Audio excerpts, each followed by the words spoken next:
PT Barito Renewable Energy Tbk melalui anak usahanya Star Energy Group Holding Pty Ltd memperoleh fasilitas pinjaman berjangka senilai maksimal 300 juta US dollar dari Bangkok Bank Public Company Limited. Pemirsa, PT Barito Renewable Energy Tbk melalui anak usahanya Star Energy Group Holdings memperoleh fasilitas pinjaman senilai maksimal 300 juta dolar Amerika dari Bangkok Bank Public Company Limited. Fasilitas pinjaman tersebut akan ditujukan untuk proyek pengembangan wilayah prospek panas bumi Suwoh Sekincau di Sumatera dan proyek panas bumi Haminding di Maluku. PT Barito Renewable Energy Tbk melalui anak usahanya Star Energy Group Holding Pty Ltd memperoleh fasilitas pinjaman berjangka senilai maksimal 300 juta US dollar dari Bangkok Bank Public Company Limited. Fasilitas pinjaman tersebut diperoleh berdasarkan Facilities Agreement yang ditandatangani pada 17 Juli 2026. Dana dari fasilitas pinjaman akan digunakan untuk membiayai kegiatan prakonstruksi proyek pengembangan wilayah prospek panas bumi Suwoh Sekincau di Sumatera.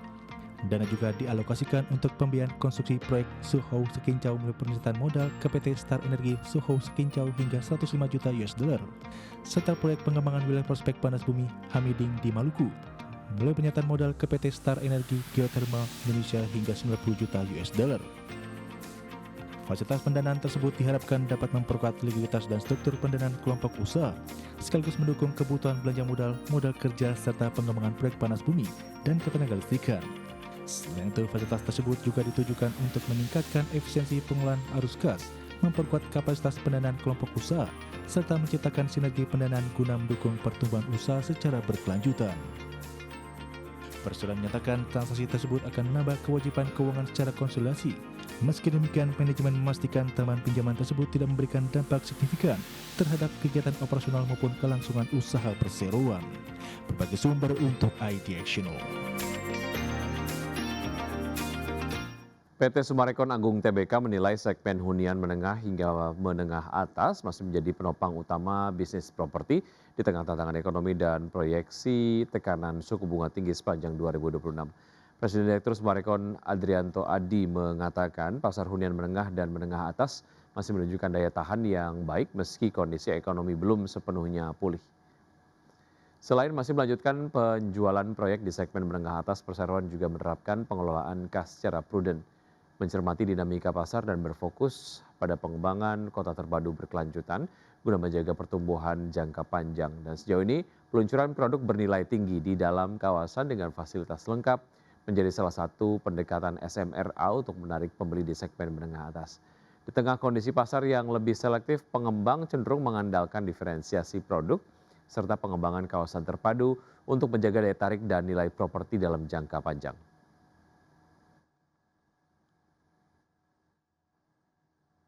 PT Petrindo Jaya Kreasi Tbk dengan kode saham cuan kantongi sebanyak 19,7 juta saham treasury setelah merampungkan rangkaian aksi pembelian kembali saham atau buyback pada hingga 30 Juni 2026 maksud kami. Langkah ini menjadi bagian dari strategi perseroan dalam menjaga stabilitas harga saham sekaligus menunjukkan keyakinan manajemen terhadap prospek bisnis perusahaan di tengah dinamika pasar modal. Dikutip dari Keterbukaan Informasi Bursa Efek Indonesia, Sekretaris Perusahaan PT Petrindo Jaya Kreasi Tbk Robertus Mailando Siahaya mengatakan pelaksanaan buyback dilakukan sesuai ketentuan Peraturan OJK atau POJK nomor 13 tahun 2023. Regulasi tersebut memberikan ruang bagi perusahaan untuk melakukan pembelian kembali saham tanpa perlu memperoleh persetujuan Rapat Umum Pemegang Saham atau RUPS dalam kondisi pasar mengalami fluktuasi signifikan. Berdasarkan laporan perseroan, jumlah saham treasury yang berhasil dikumpulkan mencapai 19.700.600 saham.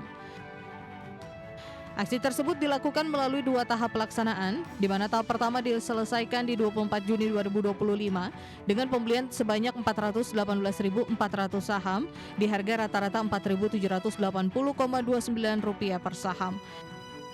Setelah perseroan melakukan stock split di 11 Juli 2025, jumlah saham hasil buyback disesuaikan menjadi 4.184.000 saham. Di tahap kedua yang berakhir 3 Mei 2026, perseroan kembali melakukan pembelian sebanyak 15.516.600 saham dengan harga Rp1.553,83 per saham. Hingga laporan per 30 Juni 2026, seluruh saham hasil buyback tersebut masih tercatat sebagai saham treasury dan belum dialihkan kepada pihak lain maupun dijual kembali ke pasar. Perseroan menyebutkan rencana pengalihan saham treasury termasuk waktu pelaksanaan RUPS, jadwal keterbukaan informasi, mekanisme pengalihan serta pihak yang akan menerima pengalihan saham masih belum ditentukan. Diketahui, aksi buyback tersebut menjadi salah satu langkah perseroan merespon kondisi pasar sekaligus memberikan sinyal manajemen melihat nilai perusahaan masih memiliki prospek positif.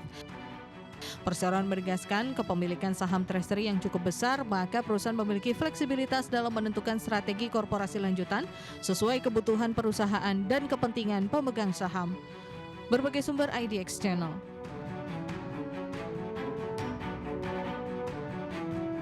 Nilai tukar rupiah diperkirakan masih berpotensi melanjutkan penguatan terhadap dolar Amerika Serikat pada perdagangan di hari Rabu 22 Juli 2026. Pelaku pasar saat ini menantikan sejumlah sentimen mulai dari hasil rapat Dewan Gubernur Bank Indonesia hingga perkembangan geopolitik global.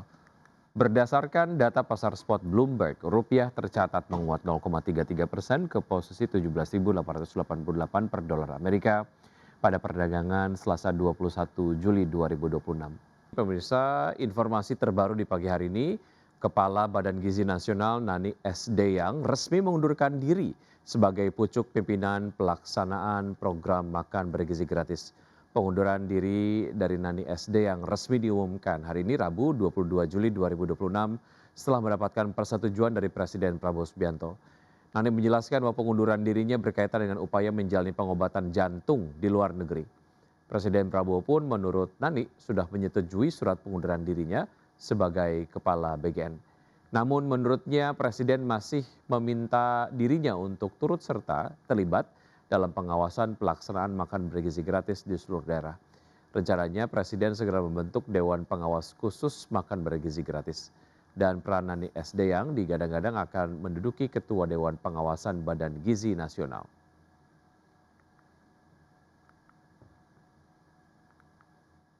Lalu selanjutnya pemirsa dari bursa global, bursa Wall Street berakhir ceria pada perdagangan di hari Selasa berkat rally tajam saham semikonduktor yang mengalihkan perhatian investor dari konflik terbaru di Timur Tengah dan ketegangan perdagangan global.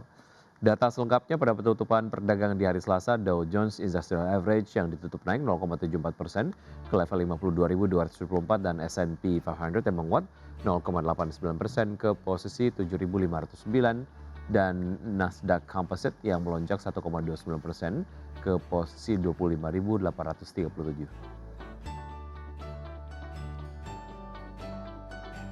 Sementara itu bursa ekuitas Eropa pemirsa menguat didorong kenaikan saham teknologi dan pertambangan yang berhasil mengimbangi kekhawatiran investor terhadap eskalasi konflik di Timur Tengah.